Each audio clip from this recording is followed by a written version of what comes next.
Hey, Legal Rebels, this is Tom Martin. I'm the founder of LawDroid, and this is my podcast, LawDroid Manifesto, where I interview legal innovators about how they do what they do. In this episode, I interview Sam Glover, clinical fellow at Suffolk Law's Legal Innovation Technology Lab and co-founder of Lawyerist, whose journey from solo practitioner to builder of digital infrastructure has created free, open-source tools that help thousands navigate the court system and access justice.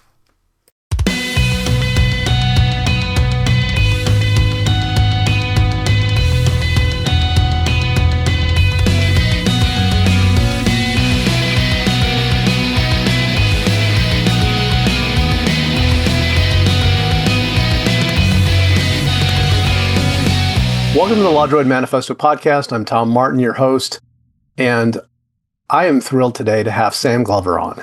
He is a clinical fellow at the LIT Lab, the Legal Innovation Technology Lab at Suffolk Law, but he has a wonderful career, including Lawyerist, and a lot more that we're going to get into today. Well, Sam, I just want to welcome you to the podcast. I also want to take note that you just got back from a little relaxing time, right? Yeah. For those watching on the video, this is where I spent a few days over the last week. That's so amazing. And you were sharing with me, I hope you don't mind me mentioning this, but that you were out there for about a week and that you didn't have data, you didn't have cell service, you just were, doing it without. The Boundary Waters Canoe Area Wilderness in northern Minnesota is pretty remote, and there's nothing. I had books and a friend and a place to swim. That was about it. Wow. Really, really old school, taking a step back in time. Did it feel weird? No. I think I may have mentioned before we started recording, but as somebody who I like being connected, I like full of ideas, lots of stuff to do. It is hard for me to put the phone down if I can pick it up again. But when you walk into a wilderness area where the nearest cell phone tower is way too far away, like there's literally no signal, that is freeing, because then there's nothing to do except just relax. And we did nothing for 6 days, nothing much. We hung around, took naps, built a fire, drank some whiskey and wine, went skinny dipping. It was fantastic. I mean, I find it so hard to just do nothing when I have access to all the technology. So turning it off for a while was really refreshing.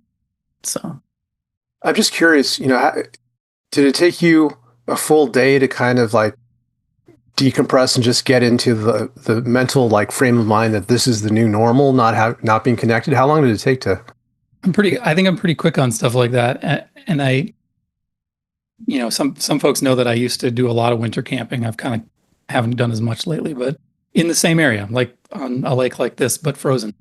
And there, I think that the transition is pretty stark. When you go and walk your dog in the cold, you bring a different mindset and maybe different gear than you would if you were going to spend the next 3 days in the woods in the winter.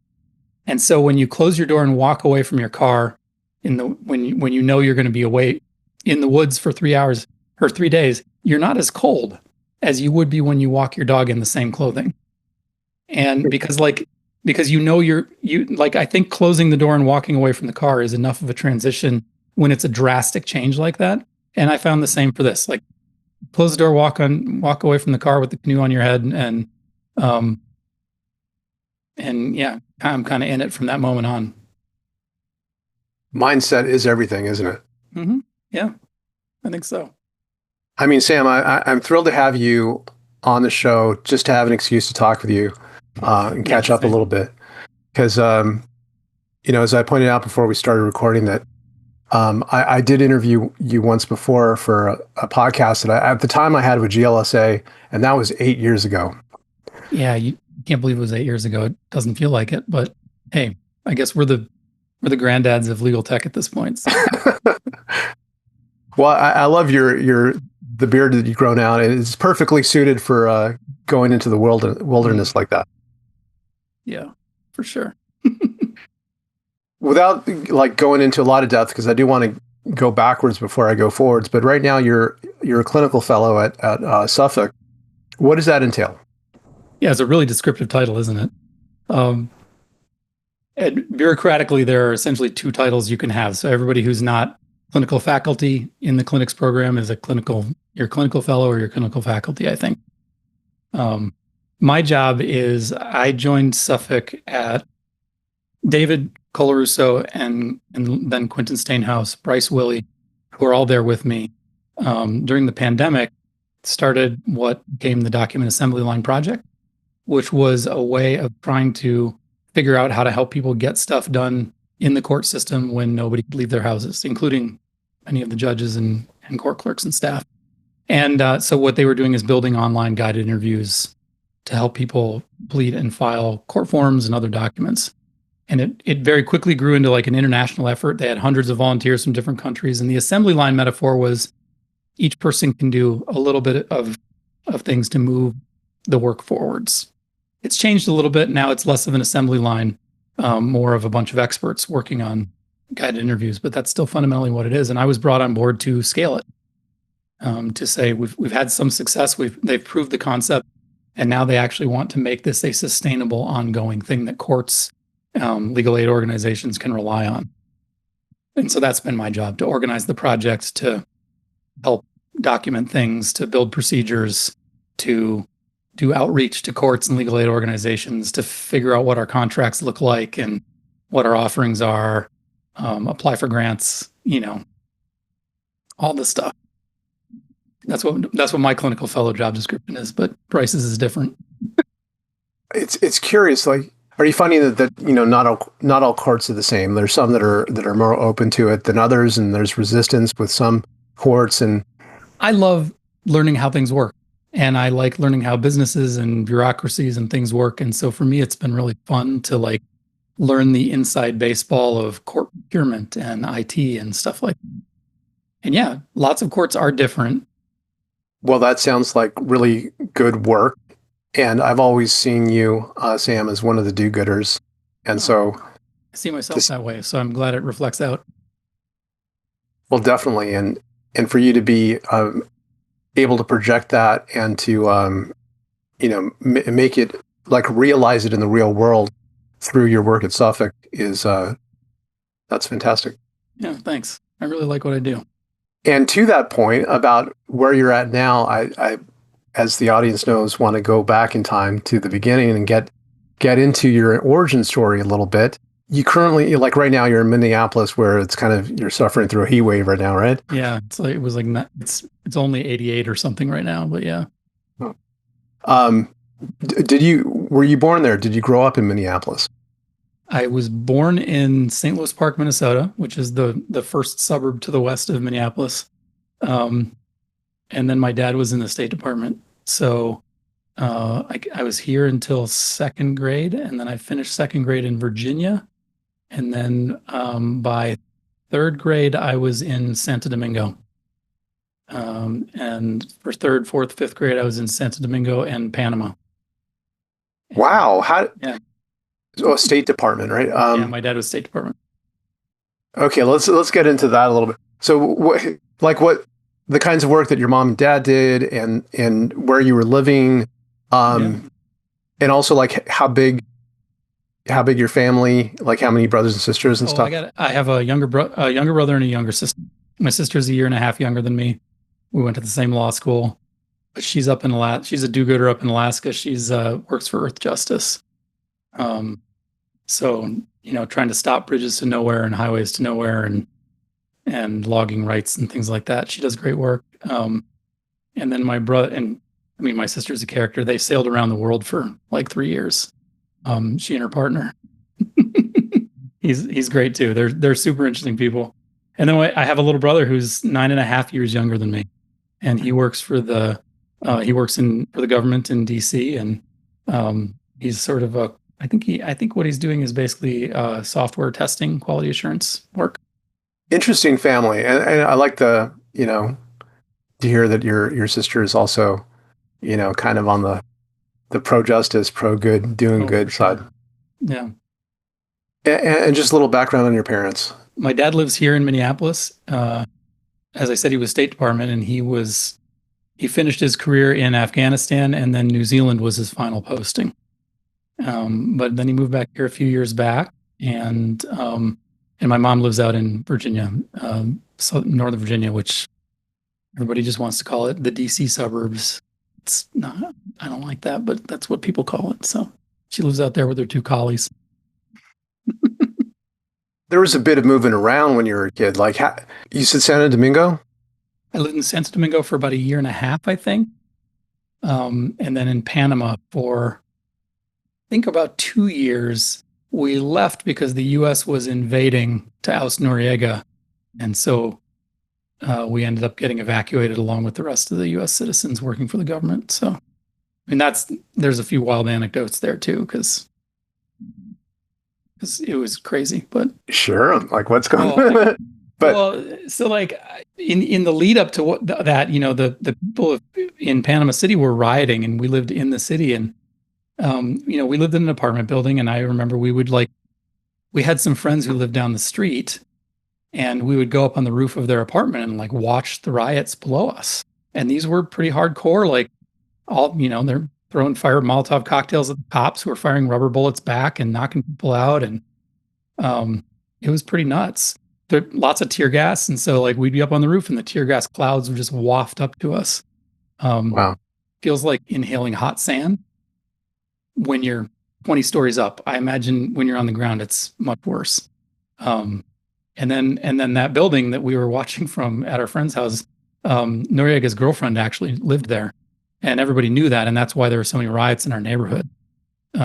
But before all this busted loose, so we were sitting out front playing on our bikes, and a limo pulled up, and Noriega, who we all knew was cara de piña, pineapple face, hops out of the car and looks at us and grunts and goes in to visit with his girlfriend, and his chauffeur hung out with us and fixed my bike. So it was wild. That is wild. How old were you at the time? I guess that was like first or second grade, and my mom was so determined. She was like, "You guys are going to school," and so she would in our Toyota minivan, the original Toyota minivan, she would just drive us straight through riots. Like we would be driving through people pounding on the windows because my mom thought we needed to go to school that day. Nobody was going to tell her that her kids were going to stay home. And we had diplomatic plates, so they all knew who we were. And so people were banging on the windows to try to get our attention. And she would just slowly crawl through the crowds because, damn it, her kids were going to school. Wow, determined mom. Yeah. Nobody tells my mom not to do something. For you as a kid, like, that is definitely like not, it's a very interesting like experience to grow up like that and to see different parts of the world and to have that kind of exposure to the way different places work and like the kind of relationship that people have with their government. What was that like for you to take that in at that age? I don't really know. Because like I was young enough that I think fifth grade was when the first year I started back in Virginia. So this was between second, third, fourth grade. We were in Santo Domingo and Panama. I guess what I think it does, and like what I've tried to do, what I've hoped that I've begun instilling in my kids is just, I think when you spend time in other countries, especially long enough, living there, people stop becoming strangers. And I guess I've always thought that was really important. Like I want my kids to not be afraid of the world. I hate when it drives me crazy seeing people who just are afraid of difference. And I think the more time you spend around different people, the less weird and threatening difference feels.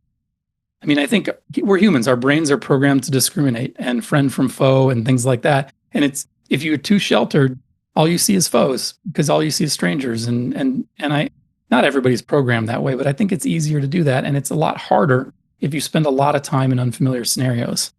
And I think I grew up just assuming that things were weird sometimes and that was okay. And like you can be comfortable you learn very quickly to be comfortable in uncomfortable places, hence going to the woods, right? Like that was a really comfortable week for me. And I know that lots of people would be really focused on bugs and heat and sweat. And I think the more you get out and the more you experience, and younger is better, the harder it is to look at other people and see strangers that you don't care about. So That's a great way to look at the world and a great lesson to get from that. I truly, believe that myself and agree with you that the less that we can see different people as others and see them more as just an extended we, the better off we'll all be. So then you come back, you're in Virginia at fifth grade? somewhere in there, my parents split up and my dad continued traveling Okay. with the State Department, and my mom decided to stay put in Virginia. So I lived in Virginia from fifth grade through college. I went to school in Northern Virginia for high school, and then I went to Virginia Tech for college, and then I came out to Minnesota for law school. So in Virginia, and maybe this hadn't happened in Virginia or elsewhere, but did you have any early exposure to computers that kind of got you hooked, or that wasn't a factor for you? I didn't have super early exposure because we didn't have. Once my parents split up, my mom was starting her career from scratch, so we didn't have a whole lot of money. But she brought home. Well, I think our first computer was a hand-me-down from the neighbor who was upgrading to I don't know. They were with like a 286. They were probably upgrading from a 186, which is going to be nothing to most listeners. But so I think I got my hands on WordStar, and stuff like that. And then she brought home one from work that had Windows 3.11 on it. I broke that thing constantly. I was on that thing nonstop, and now AOL and CompuServe and whatever. And I don't know. And so I learned a lot from fixing it. And I guess I'm just fascinated by taking things apart and putting things back together. It drove my mom crazy. Every toy she got me, I'd take apart. Sometimes I'd get them back together and sometimes not. But computers are just a box of mysteries to take apart and put back together. And so I guess I've just always been fascinated by them as a place to make things and learn things and do things and connect with people. And so I don't know when I built my first website, but I definitely was building my own websites in college just for fun. And I built a website for a European Star Wars convention, and for a friend's startup video game. I guess we would call it a blog or something now, but I think they offered me equity, and I was too dumb to take it, and I really should have. I think they had a IPO later on that made my eyes water. So I don't even remember the name, Aztec Gold or something like that, maybe. Well, you live, you learn. But yeah, that when you went to Virginia Tech, I mean, that was during the rise of the net. Before we were the most connected campus in the country. That was their big claim to fame. Really? Which meant that we all had 192 baud modems, kilobaud modems, I think. Whatever that, 192 something. It was slow as hell. But they were all plugged into our campus phones. We all had digital phones in our dorm rooms. And so you could start your MP3 and then go to lunch, and it'd probably be done downloading one song by the time you got back from lunch on Napster. So not bad. Nope, not bad. I had dozens of songs by the end of the first month. And it was a dorm full of nerds, so we actually were stringing Cat5 cable down the hallway so that we'd play Command and Conquer and Quake and Duke Nukem in multiplayer in the dorms. So I went to school with some friends from high school and his friends I met, and so I think there were like 8 of us. We cobbled together our money to buy a router, and I think Mike had that in his room, and then we strung Cat5 cable. We all split the cost of Cat5 cable so we could run it up and down the hallway, and it was just duct taped to the walls, but we had our own local network so that we could play video games together. That's pretty cool. Like, did you know from a younger age that you wanted to go to a university that had a tech focus, or how did you? No, I was an English major, man. I had my heart set on Notre Dame for whatever, because I visited. My cousin was the leprechaun there, and I visited, and I got to see a Boston College or Boston University basketball game, and had the greatest weekend of my life as a junior in high school. And my grades weren't good enough, so I didn't get in there. And by the time that early admission or whatever period was done, my choices were down to Virginia Tech and Clemson University, and I was a pole vaulter as well, and I really liked the coach at Clemson, but Virginia Tech was a lot cheaper and closer to home, and I figured I could always transfer. But I loved it. I ended up loving the school and the weird English department in a tech focused school, and I loved being in the mountains and whitewater kayaking on the weekends. Well, all the time. It was great. So going to a tech focused school had almost nothing to do with it. It was more that my friends were going there and it was affordable. And then I didn't know if I was going to be there for a year or four, and I ended up falling in love, so I stayed. That's awesome. Like it also makes me think of my younger daughter who just graduated from high school. She's making the choice of the university to go to because her friends are going. You Yeah. know, which thankfully it's close to home too, so she's not going to. Yeah. Um, Hey, I mean, I can't complain. It worked out for me. So, so I've majored in English at Virginia Tech. mhm. I thought I was going to be a double major in computer science, and I mean, it feels so dumb, but I took a couple classes in C++. And I was like, this isn't very hard. I don't need to major in this. And I mean, I didn't, that's not, that's not me bragging. I just didn't know what I didn't know, like but I didn't really understand that I wanted to create programs, and computer science is more than programming, obviously. And so I think it's just funny that I've come back to it in such a strong way later on, when I just abandoned it and decided I was going to be an English major and a classical studies minor. But I think the interesting thing that we're both learning that, that we're both seeing play out now is that people that have those two like poles, like those two, parts of the spectrum in terms of like the technology familiarity, but also like the humanities discipline, that people that can see things from those 2 points of view are doing pretty well right now because it feels familiar, and like you could talk across those two different ways of thinking. I think it's more important to be able to communicate and have some strong problem solving skills than to have an advanced degree in computer science. It doesn't hurt, but we're not trying to do, programming theory here. We're trying to just make things, which is both simpler and a different challenge at the same time, I think. And maybe somebody listening to this is going to be like, oh, Sam, you don't even know what you're talking about. And that's probably a fair criticism. But, I've seen law students go from knowing nothing about code to being able to code at the end of the semester for 2 years running. And I think those are those skills you can pick up. And the skills that you can't are some of that cultural literacy, cultural awareness, understanding.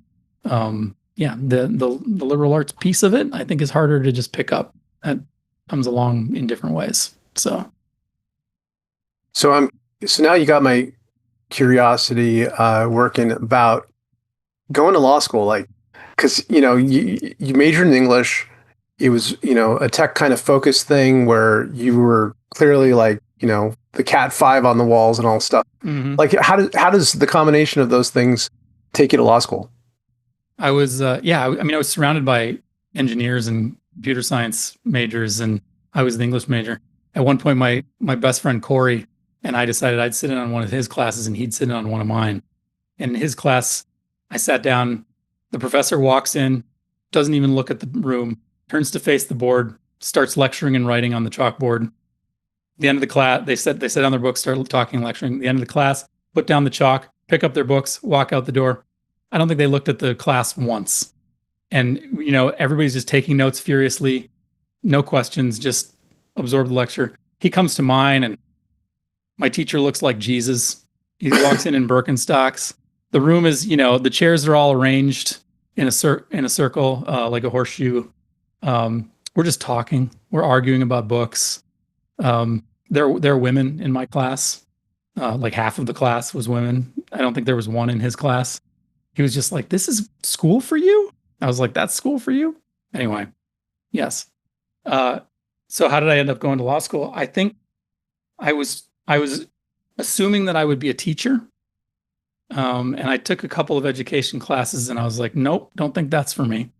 which again turns out to be what I'm doing. So that's hilarious. But and then so I decided, well, if I'm not going to do that, I guess maybe I should try to make money. So it was either business school or law school, I figured, and law school sounded more interesting. So I took the LSAT, and I think I took the whatever business people take. Took both of those tests, and I did okay on them. And so I got into the University of Minnesota, and I really, it was sort of like, it sounded like a more interesting challenge, and I thought I would get rich. Hasn't happened because of the law degree anyway. After law school, there's lawyerist, but before lawyerist, there's at least I think 4 years or so. Um, were you working at a firm, private practice? What were you working on then?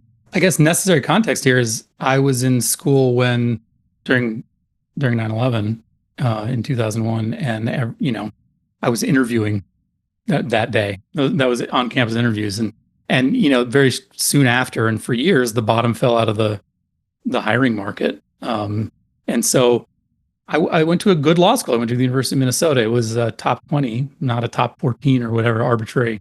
But it was a good law school, and I felt like I could reasonably expect to get a job at a firm. And it just didn't. It started dawning on me that maybe that wasn't a great fit for me. But also, it just wasn't as much of an option. It was just harder to get those jobs after the economy kind of tanked in the wake of that.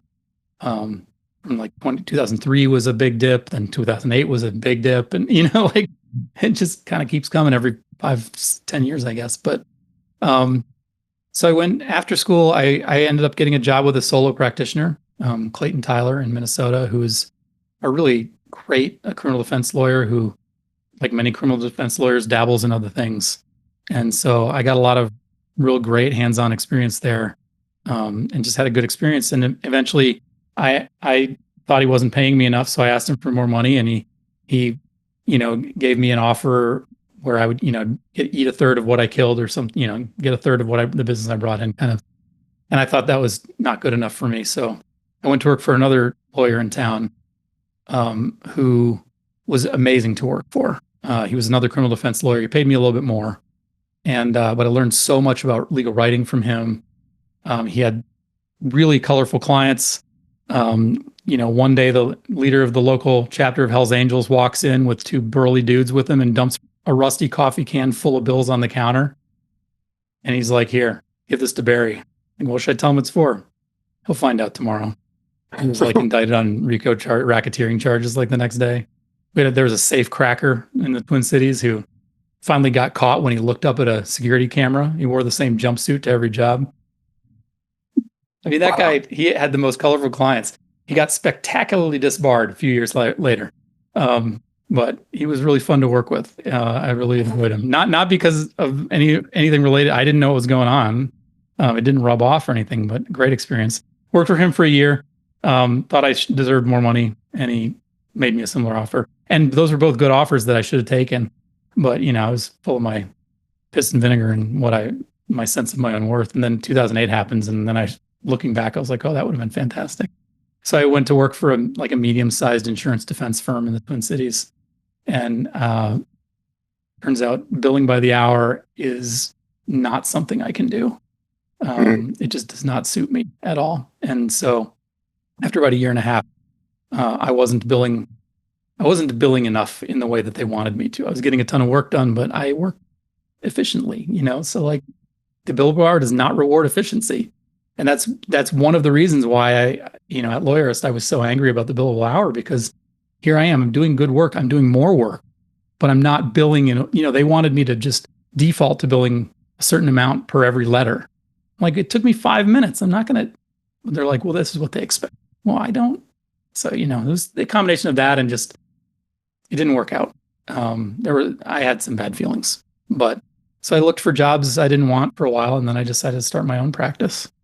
And that's when I started suing debt collectors and defending people sued by debt collectors, which is kind of some of the work I did then is kind of a straight line to what I'm doing now, I guess. So. How did lawyers come about? Because for the benefit of the audience, it started in around 2007, right? Yeah, I think technically I'm trying to remember. I think technically I started it in like the blog that became Lawyerist in like late 2006 with me griping about Fastcase. Okay. And then Ed answering me because his company was tiny. But I think it was late 2006, or early 2007. Yeah. So, this is before AI. This is before like the whole, even the cloud wave. Yeah, kind of, sort of. Yeah, that came along a bit later. Yeah. So how did this come together for you? Like, why focus on that? You know, I'm the kind of person when somebody tells me to do something, I immediately look the other way first. Like if somebody says go that way, I'm like, well, what's wrong with that way? And so, every time I ask somebody for a sample retainer agreement, because I didn't have one for my clients, right? I need to start, they hand me this 10-page thing and I'm like, this is shit. I'm not using this. And it's probably a perfectly good one. I look at it, I'm like, I can't give this to my clients. They can't read this. They don't understand it. It's a novel. Like, why would I use this? It sucks. I bet I can get it down to 2 pages. And I did, with decent font sizes and adequate white space. And so but it was that way for everything. Use this software. Why? That software sucks. I don't like it. I'm going to figure out what better way to do it. And I don't advise just automatically not doing what people advise you to do. They probably know what they're talking about. But I do think it's important to question everything. And if you didn't learn that in law school, then you didn't do a very good job. Like that is kind of our job, is to be skeptical. And so I started wanting an outlet. Like I figured this thing out, and it doesn't seem to me that anybody else has figured it out. So I want to share it. And so I started writing about it on the blog that became Lawyerist, which I called Solo Small Tech to start with. And I started writing about it there just because I felt like I wanted to know if anybody else was thinking about the same problems. And I also just wanted to put it out there to share. I mean, like I still do that on my website when I learn something, and if I go Google something and I can't find the answer and then I come up with the answer, I'll just publish the answer in case somebody else wants to find it. And I guess that was the attitude I brought to it back then. And I've always been a writer, so I guess it just felt natural to write about it and publish it. And I was kind of intrigued by this whole new blogging thing. And so that's how Lawyerist started. And it turned out there were a few people who were interested. And I mean, by the time Aaron came to me and said, hey, let's make this a business, I mean, I think we probably had like 300 visitors a month, so which felt cool at the time, but now feels kind of quaint. One of the things that you touched on right now, that kind of sharing ethos in a way, especially now with the stuff you're doing now, it's like open source, like it's free to use, just convincing people to use it. That thread I see throughout, what you've done. I mean, the way that I came to know you was I kind of crashed the party for the TBD Law conference, because it was. That's where we met, right? I don't think we really knew each other before that, did we? No. I mean, I didn't really know the community until then. Mm-hmm. And, I got invited along, and the thing for, the audience, TBD Law Conference, the To Be Determined Law Conference, right? Also we just didn't know what to call it. Yeah.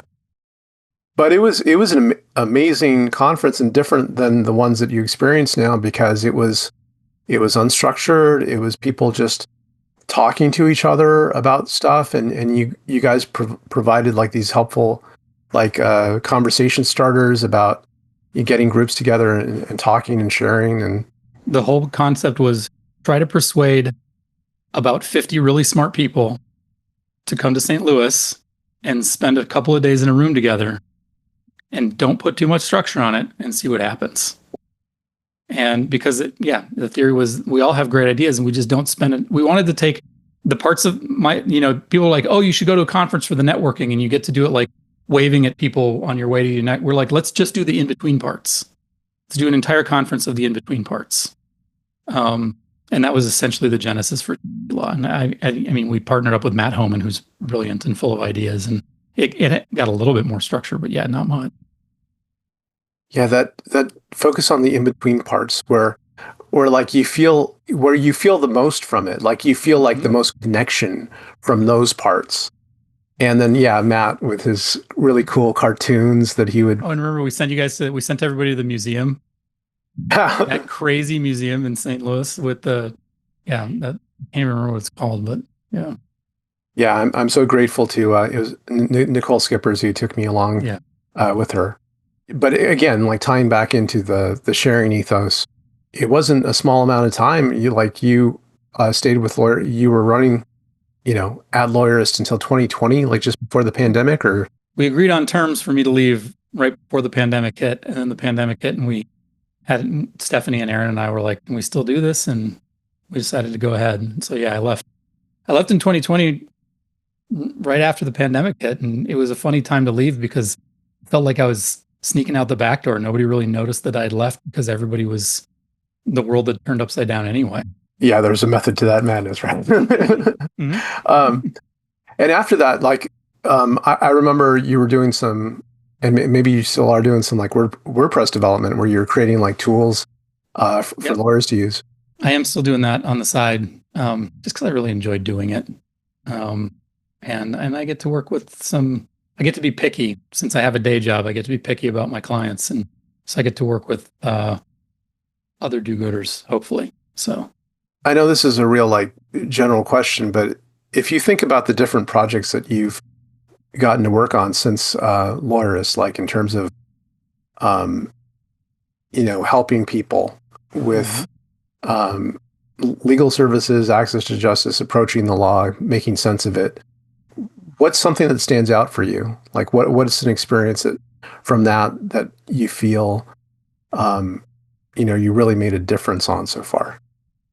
I like to think that I've been trying to make a difference with all of the things I do, obviously. But, building a website for a criminal defense lawyer is a different that's more like just providing a service. Whereas, at Suffolk, at Lawyerist, we were trying to do something at scale. We were trying to help lawyers figure out how to run better practices and better serve clients and take advantage of technology at a small scale, but a bigger scale than just one-on-one coaching or something like that. And then at Suffolk, I think this is the biggest impact I think we can have. Like we are essentially building digital public infrastructure in partnership with courts and legal aid organizations. And so the work that I do is not the glamorous part of it, but it's the part that makes the glamorous part possible. We're having a conversation recently with somebody who in our community who volunteers with us, who was worried that, we're not adapting to the current moment. We're not doing enough to adapt to the current moment. And I was, we've talked about our metaphor of roads and bridges. And one of the things that sparked in my brain was like, we were talking about it, is like, no, you're right. Like, we're not marching over the bridge. We're making sure there's a bridge for people to march over. Right. Like, I'm blanking on the bridge that MLK and the marched over in the South, but yeah, I can't remember right now myself. Yeah, but in a way, and now I'm going to be careful about how much credit I give, but the maintenance crews that kept that bridge up are some of the most important people in those pictures, but they're not in them. Who knows? They live in those towns. They may be a bunch of racists too, but they still are important. Because if there's no infrastructure to march over, you don't get to have your mark. And I think that's the work that we're doing at Suffolk. We're making sure that there's a bridge for people to march over. You can't build a tool that allows people to file asylum claims efficiently and effectively from a cell phone at the border if the tools to build that don't exist. And we're making sure the tools exist and stay up and are connected to courts. So I think it's not the sexy, we're at home doing our homework, right? But I'd rather be Hermione than Harry, if I'm honest. And I think that's more the work that we do. And it affects a ton of people. And it's not the glamorous, sexy hero at the front, behind the podium, but we put up the bandstand and make sure it stays up. 100% organization and the ability to execute on ideas. Yeah. Critically important. It's the only thing that really keeps things going for the long term. One thing that comes to mind though with all of the different things that you've been working on throughout your career is just me like wanting to ask you why. You've done a lot that focuses on doing good for people.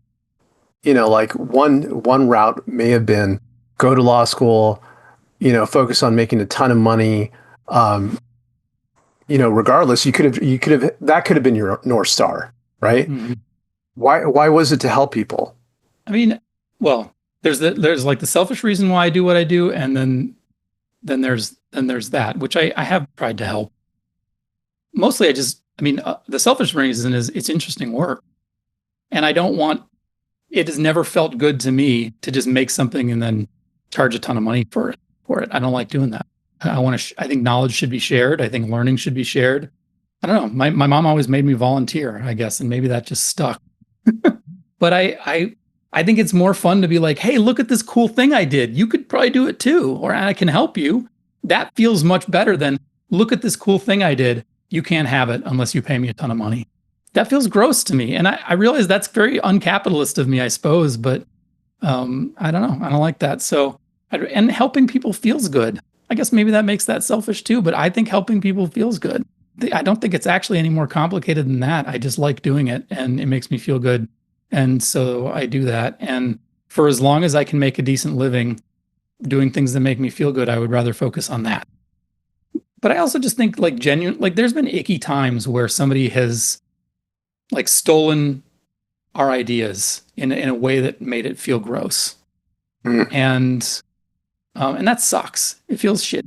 But I'd rather keep on being open and honest and generous because my belief is that is the right way. I think good guys do win, and I think it comes back to you. And every time I have given things away, it has come back to me. I've been okay.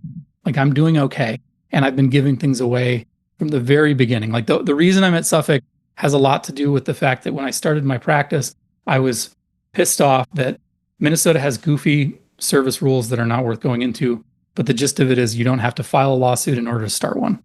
And because of that, people would get served with a summons and complaint. They would call the court and the court would say, we don't have a file for you. And they would go, okay. And then they would be defaulted.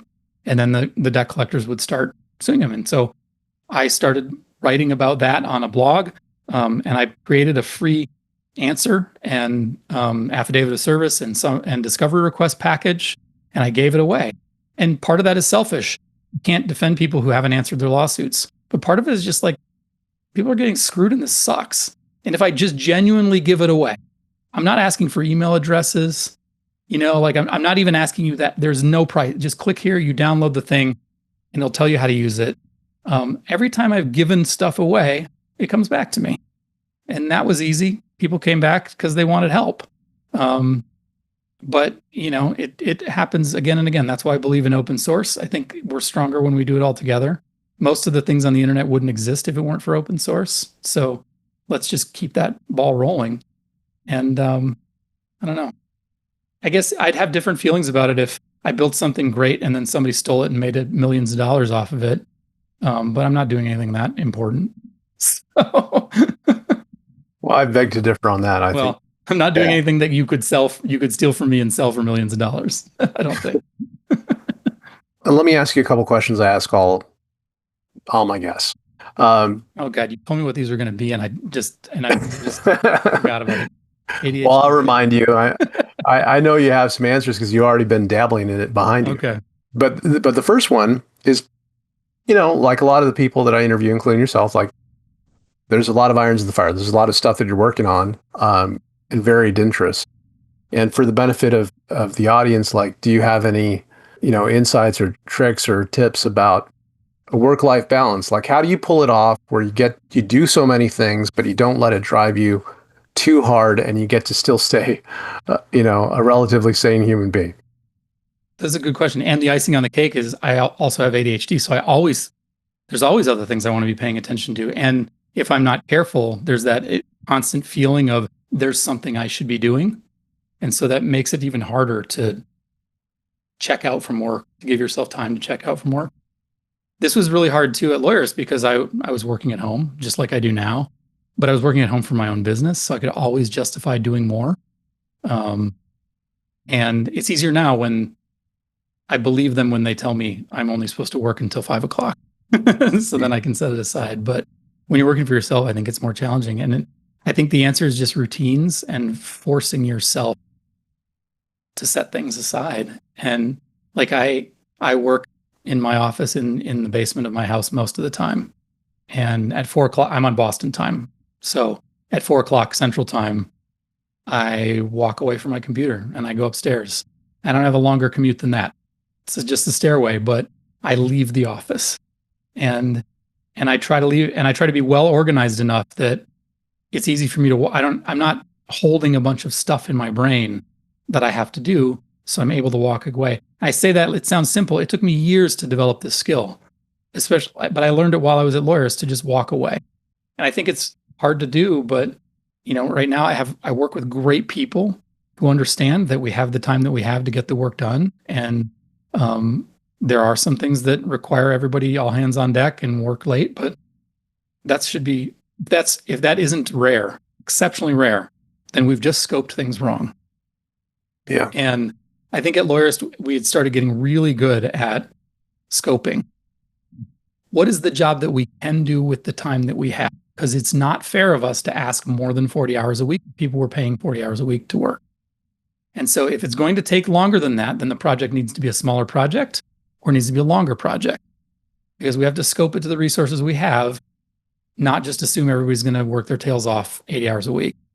And when you do that and you really mean it, eventually it sinks into your thick skull, in my case. And that's what work-life balance looks like for me, is truly just being able to step away at the end of the day. And then I guess this is a new thing for me, but like this, we talked about how this last week I screwed off to the wilderness for 6 days because I actually was starting to feel kind of burned out. Like I had enough things on my plate. And like I have 2 daughters and they're both in soccer. And it's like every night I'm driving a half an hour to and from places. And it was just getting to be a lot. And I really needed to just run off to the woods. And I guess sometimes that's what vacation's for. Sometimes you just need to get out. I can't sit on a beach. That doesn't work for me, but I can sit on this beach because it's in the middle of nowhere. But this is what I've realized is this is what recharges me, is getting fully away from things. But if you're a beach person or staycation works for you, do that. But I think everybody just needs those periodically too. It's great advice. Some that I should follow. It's really hard to do when you're an entrepreneur and you have your own business, because it's so much harder to let go. While we were Lawyers, that was like a concerted effort that we made. Was one of the reasons we were doing all of the work on the business was because Aaron and I wanted to be able to go on vacation, and then Stephanie, we wanted to be able to go on vacations. We felt like we deserved that. And so over the last few years there, we had gotten to the point where all of us could just check out and go on vacation. It's hard work, and we had to do it very deliberately. So, which leads me to the last question. It's related. It's like, after you're doing all of this work and also taking the time to keep balanced, what makes it all worthwhile for you? Like when you put all of this together, what is that for you? I honestly don't think it's any single reward thing. I just enjoy the work I do a lot. Actually, I find the work itself rewarding. I need breaks from it. It's work, but I think I just enjoy that. And then every once in a while, you launch something and you check your stats and you realize, I think in the last month, 900 people have sealed their eviction record in Massachusetts using a tool that the students and Quentin and David and Bryce and I built together. And you're going, this was Aaron Street at Lawyerist. I'm bad at this. I'm bad at taking the time to stop and pat myself on the back. And I think you have to do that. And that's what makes it so that the day-to-day work can be its own reward, is occasionally stopping and recognizing that you just kicked ass and you did a really cool thing and congratulating yourself for it. That's awesome. Yes, we all need to take the time to let it sink in and enjoy it. Enjoy the moment. If you can't do it yourself, find somebody who can do it for you. I have a friend recently who is terrified of public speaking, and one of the things that made me realize is she's never had the experience of being introduced by someone else. You have been. And how awesome do you sound when other people tell an audience why they think you're cool enough to be on that stage, right? It feels great. And even if you don't get anything with that, it's pretty rewarding to hear why other people think you're great enough to be on a stage. And so I'm going to write how I would introduce her. Yeah, you introduce her. Yeah, I'm gonna, because I love that idea. But that's the kind of pats on the back you get too. I like that idea. Maybe we should do that for our colleagues once in a while as a form of recognition. Sam, I want to personally thank you for the work that you've been doing. Yeah, no, seriously, like you have been a personal inspiration to me. Like I wouldn't be as involved as I am in the community without that introduction to it by you. Well, thanks back, I guess. It's been really rewarding to see the amazing work that you've been doing over the last, I don't remember when TBD law was at this point, but let's say a decade. Yeah. Well, for everyone in the audience who wants to learn more about what you're doing, keep in touch, how can they do that? samglover.net is my personal website. And if I'm doing anything interesting, it'll probably start there. Perfect. Sam, again, thank you so much for being on the show. Anytime, Tom. It's good to see you again. Good to see you too. And for all of you out there, thank you so much for watching. See you next time.